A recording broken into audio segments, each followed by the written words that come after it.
I'm trying to win $125,000 at the poker table by New Year's Eve 2026 to pay off my student loans, and we're starting in Sin City itself, Las Vegas, Nevada. If you're new here, I'm JQ. I just finished grad school with a whopping $121,507 worth of student debt, and despite my 3 degrees, no one seems to be hiring. So I decided to take matters into my own hands and pay off my debt through playing cards. If you want to watch the rest of the series, you can like, subscribe, and hit the bell notifications to stay up to date on any new videos. For past ones, the link will be up here. Without further ado, let's get right into it.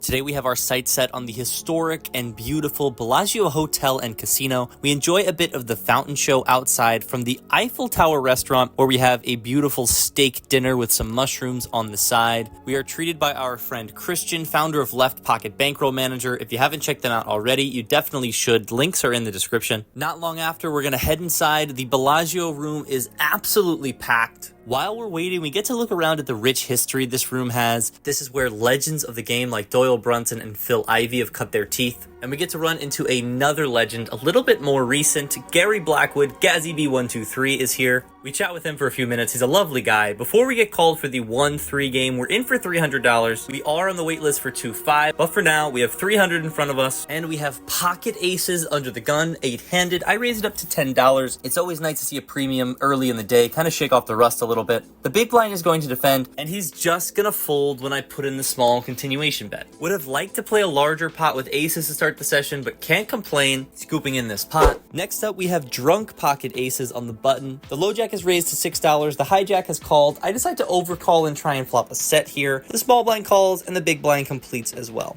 So we're 5 ways to a flop, which is ace queen 5 rainbow. Nothing doing for us. When it checks on over, I just check it on back, and we see the 3 of diamonds hit the turn. We do pick up a gut shot, but still nobody seems that interested, myself included. But when it checks to me for a second time, I decide to start semi bluffing. We will probably make the best hand on the river with any deuce or 4, so I decided to put out a bet of $20, around 2/3 the size of the pot. The big blind's the only caller, and we see a rainbow jack hit the river. He checks on over to us once again. I don't think our hand has much showdown value here, but I also think he has a 1-pair hand at best. I don't necessarily expect him to be folding any aces here, so I'm mostly targeting queen X, 5X, and some under pairs to fold. Because of that, I don't think I need to use a large size necessarily. I cut out $40, around 60% the size of the pot, and he thinks for a bit before deciding to let it go. It always feels nice to get a bluff through early on in the session, but that feeling isn't going to last for long when next orbit we pick up ace-3 of spades in the cutoff. The middle position player is raised to $12. The hijack has called. We usually want a little bit more stack depth to be playing these low suited aces here, but this is my dad's favorite hand, and he's been bugging me for months to put a hand with ace-3 in the vlog, so here it is. We flick in the $12 and we go 3 ways to a flop, which comes out 10-5-3 with 2 spades. Bottom pair and the nut flush draw, pretty good start for ace-3 here. MP is going to continue betting for $20, and I think I'm just going to call in position. I think it's pretty strong when he bets into 2 players, but the hijack actually is going to cut out a raise up to $50. Now the hijack is pretty blast happy. He actually raised off the flop and barreled the turn with the hand that was drawing stone dead to top pair earlier, so I actually think we might have the best hand against him, but I am still a little bit concerned about the middle position player. It's a pretty uncomfortable spot. If the hijack had just called, I would definitely flick in the $20 and try and see a turn, but since he's decided to raise, it becomes a little awkward if I just call the 50 and the MP player now comes over the top, because we'll definitely be behind. Well, we are actually an equity favorite against a hand like top pair or an over pair here, so it is a pretty annoying spot. We're about $275 effective with MP. The hijack only has around 125. We can also have all of the sets here. The middle position might not have, because I've seen him limp before, so I assume pocket 5s and pocket 3s would be flicking in $3 instead of raising. With that being said, I decided to choose the aggressive route of going all in for $275 effective. The middle position player pretty quickly calls, and the hijack pretty quickly gets out of the way, so we're heads up, off to a run out in an over $600 pot. We're gonna need to make probably a 3, an ace, or a spade. The turn is a 7 of hearts, and the river is the king of diamonds. we show our bottom pair, and the middle position player shows us pocket kings. So we're flipping with that hand about 50-50 on the flop, but unfortunately we can't get there. Dad, if you're watching, I'm gonna send you an invoice for the $300 I lost playing your favorite hand, as we face a bit of a setback early on here at the Bellagio. We're going to start to rebuild though, like here when we pick up pocket eights, squeeze it up over some limpers and take it down, or in this hand when we're in the small blind with ace queen offsuit, there's a $6 straddle on, there has been a hijack raise, and we are going to squeeze it on up here to $90, and it's going to fold around, so we're going to pick up about $45 of dead money between these two hands. Before we pick up our next hand of note, my phone was running low on battery, so I had to plug it in for this one, but luckily my good friend Dookie Betts was at the table. He was able to capture some video for you guys. We pick it up in progress. I have raised ace 8 of diamonds from early position. The hijack cut off the button, and both the blinds are going to call, so we're going 6 ways off to a flop, and we flop the absolute coconuts on 9-7-4, all diamonds. We even have the straight flush blocker too. We have the absolute nuts here. It checks on over to us with 2 players left to act behind. I decide to get sneaky and check, not really afraid of anything here. It checks on over to the button, who is going to bet $40 into 50. I am absolutely loving it, but loving it even more so when the small blind decides to move all in for his remaining $72. I'm absolutely loving life, but I kind of don't really know what I'm supposed to do here. If I put in the 3-bet on the flop, it's going to look super strong. If I call, it'll look pretty strong as well, but the action is closed, which means the button can't reopen it. So if I call here, the button will need to call about 32 more to win a pot that would be around $200. And once he does that, I'm pretty confident we can just get the rest of the money in on the turn. So I decide to put in the flat, a little bit tricky. Again, not sure if this is the right play. Let me know what you guys think in the comments. But on this occasion, we are going to get completely rewarded for it when the cutoff decides to back raise all in for $350. I am dreaming of Vegas and the effing Bellagio right now, but action isn't back on us. It seems like the button may have a decision of his own. I'm absolutely willing him to move the rest of his chips across the middle, but after about a minute of thinking, he folds. I of course snap call. This pot is over $875. We just need to hold. The small blind actually flopped a lower flush. The cutoff said that he had a set. I'm not sure what the button had. The turn is clean,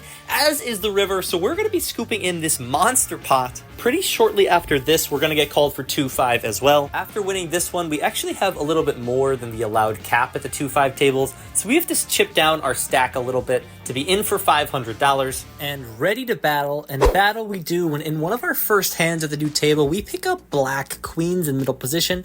I raise it on up to $15. The small blind is the only caller, so we're heads up to a flop, which comes out 6-6-3 rainbow. On these middling paired boards, I'm going to size up a little bit, so I bet half pot 15 into 30. He flicks in the call. We see the rainbow 10 hit the turn. I'm going to continue to bet my hand until I get raised. I go for $45 into 60. I think I could probably even bet as big as 75 or 100 here, but it's a moot point because he pretty quickly folds, so we're going to take down our first pot at the new table. Feels like we're settling in nicely. This next hand is one of the more ridiculous hands of poker I have ever played, so we're going to run through it quickly with you guys. It starts with me raising king jack of diamonds from the low jack. The button and the big blind are both going to put in the call, so there's $45 in the middle, and we see a flop of ace 10-5 rainbow. The big blind checks. I decide to check it over to the button. I could see betting with the gut shot here, but I think everybody just always has ace X in their range. But the button checks back, making it less likely that he has an ace. So when the turn is the deuce of spades, I see this as the green light to go ahead and start bluffing with our straight draw.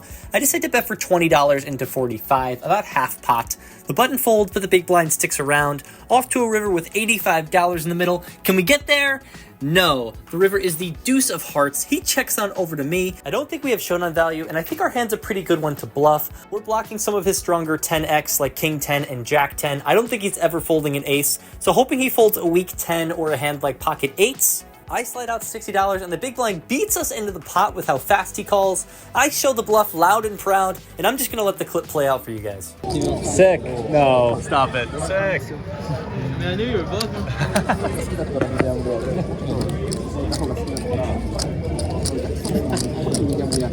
Thin value. Sick value.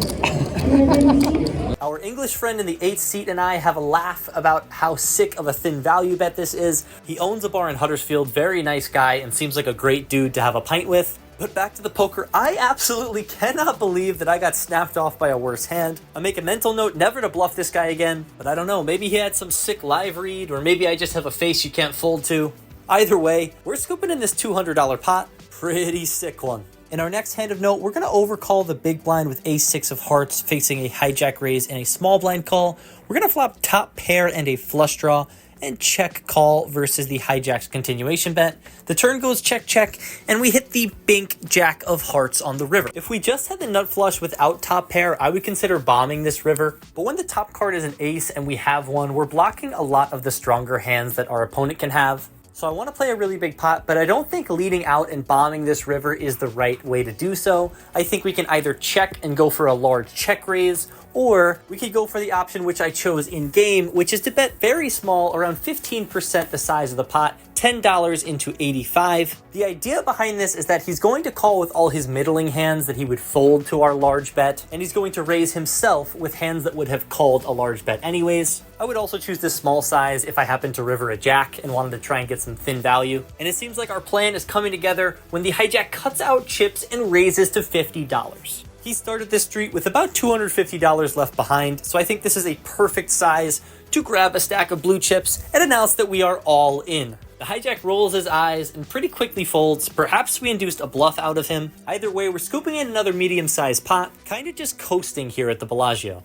So far at 2-5 today, we've been winning and losing some small and medium-sized pots, but we're going to get a chance to play a super big pot here when the cutoff raises to $15, and we peel queen-6 of diamonds in the big blind. I put in the defend, so we're heads up off to a flop, which comes out queen-7-7 with 2 spades and a diamond. I check. The cutoff chooses $15 as a c-bet size. I've got top pair and a backdoor diamond draw. Where am I going? I put in the call, and we see the king of diamonds hit the turn. It downgrades us to second pair, but we do pick up the backdoor flush draw. Additionally, if we were losing to a hand like queen jack or queen 10, we are now chopping. So when the cutoff decides to continue betting for $35, I think that's a more than reasonable price on the turn. I flick in the call, and we see the bink 10 of diamonds hit the river. We make the second nut flush. I check it on over to our opponent for a third time, and the cutoff decides to continue firing for $105. Now, our opponent's line does look pretty strong here, and the board is paired, but I think it's probably a mistake not to go all in here. We're about $435 effective. Our opponent can have plenty of worse hands to call here, like aces, ace-jack, or ace-king with the ace of diamonds. We also have a queen in our hand, which reduces some of the full house combos our opponent could have. So I pause, take a deep breath before shoving our stack in for $435 effective. After a few seconds, the cutoff flicks in the call. We turn over our flush, and the cutoff starts to turn over his cards. Oh no! But he shows us ace-7 offsuit with the ace of diamonds. Pretty nasty run out for our opponent there. I definitely don't think he can be folding his hand. We get very fortunate to go runner flush and stack our opponent. After dragging this pot, our stack is up over $1,100 on the session.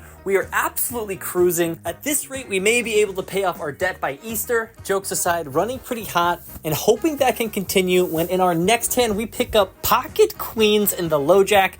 I decide to raise it up to $15. It folds to our friend on the button who we've just played the last hand with, and he decides to 3-bet us up to $50. Now, he's definitely not one to be afraid to put money in the middle. We've just seen him open ace-7 offsuit, and earlier he called us on the river with a hand that was worse than king-jack high. So while normally I think you can mix between calling and 4-betting queens here, I decide to just pure 4-bet, just looking to pile a bunch of money in. We start the hand about $530 effective. I don't want to choose a size that's too large because I want to make it enticing for him to continue with under pairs like 9s or 10s, and other hands we're doing well against like ace-jack, king-queen, or ace-queen. So I choose a size of $130. This also could give him some room to shove over the top, and I'm hoping that's exactly what's happening because after about 20 seconds of thinking, he decides to move all in for $530 effective. He's on his third buy-in of the day, and we're hoping to send him reaching back into his bag for another rebuy because we put in the call pretty quickly. Just like that, we're going to be seeing 5 cards with over $1,000 in the middle. I would love to see a queen in the window, but if you can't do that, dealer, just keep it clean.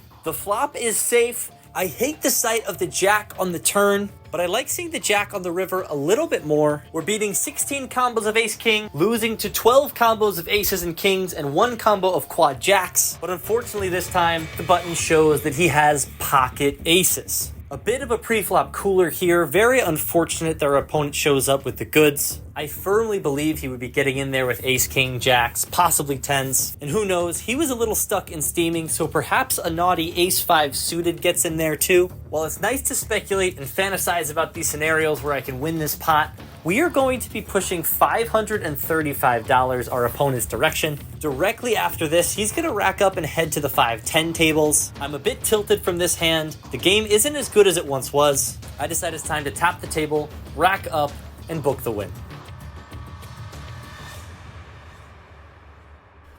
Alright guys, so that's going to do it for this session. It was kind of a long day, but not a lot of poker. We only played for about 6 hours because the wait at the Bellagio was quite a long time. I think I played okay, just a little bit sick to lose queens all in against aces. Obviously $537 is something that I'd like to be having in my pocket right now and not shipped to that guy who up and left directly after the hand. But that's kind of how it goes. Maybe I can fold when he 5-bets, but at the end of the day, it's 103 big blinds or something. No folding. So, Folding's boring. Put it in. So just don't think I can fold queens there. I'll put the results in front of Dookie's face, but a profitable day of poker. So not really where we want to be, but we're in Vegas. We're out here. We're living the dream. We're really doing it. We're out here doing it. Dookie and I and our Nissan Altima. We're traveling the country, playing some cards. And yeah, I mean, just look at the views behind us. And life is good. Can't really complain. If you enjoyed the video, please like and subscribe to the channel. And go check out Dookie Bets on YouTube as well. As always, good luck at the tables, guys, and we'll see you in the next one. Peace. Like and subscribe.